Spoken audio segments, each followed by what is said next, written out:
Perennial gardening gets sold as, well, you plant it once and you're done. But if that were true, you still wouldn't be weeding, thinning, and even replanting. So today, I want to talk about the part of perennial gardening no one really explains.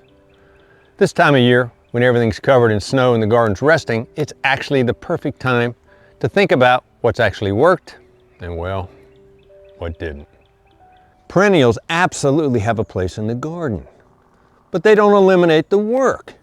They change what the work looks like.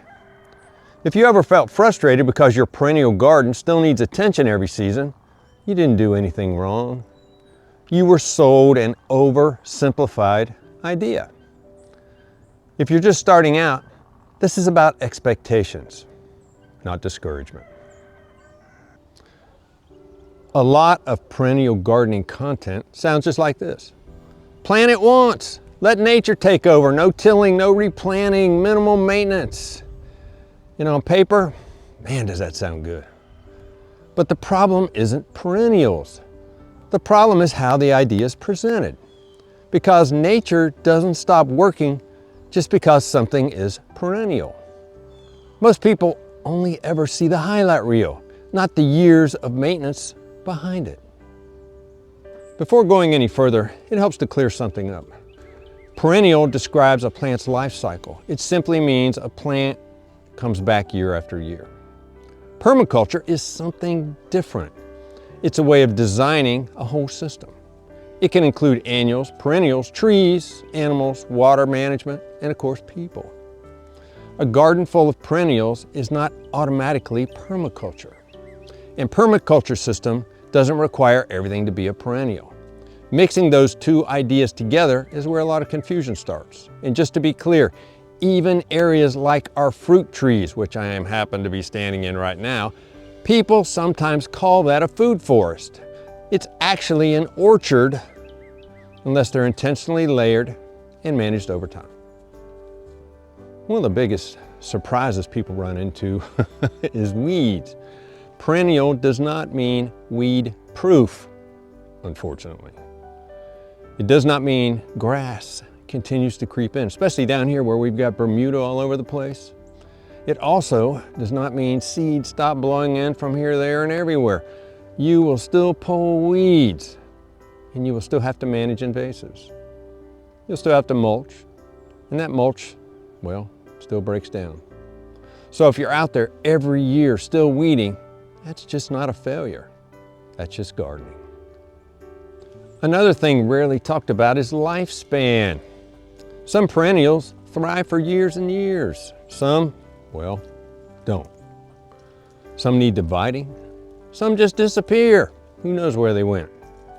Weather changes, soil changes, shade changes.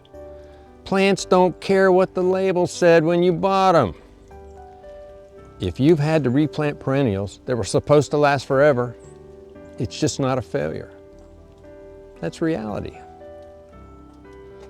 Here's the part that matters most. Perennial gardening doesn't remove labor.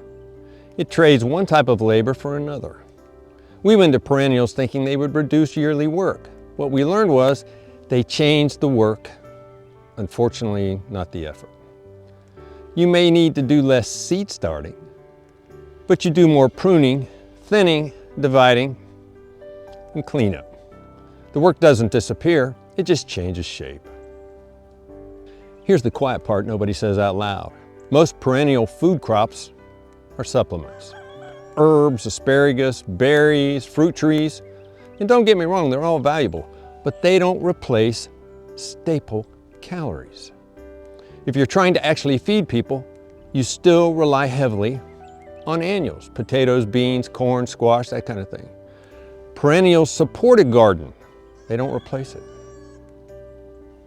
I hear from people all the time who swear up and down that permaculture alone can feed a family and completely replace your livestock. And in specific places, maybe that works. But look, your climate and location matter. For most families, it's just not realistic. Plants mostly give you vitamins and variety.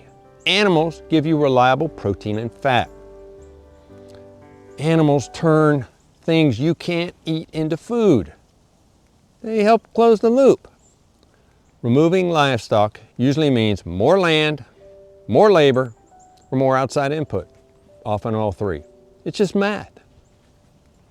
None of this means perennials or permaculture are bad ideas. They're great for structure, resilience, and spreading harvests out. They just work best as part of a mixed system. Annuals for calories, perennials for support, and livestock where they make sense. The real problem isn't perennial gardening or even permaculture. The problem is selling them as effortless.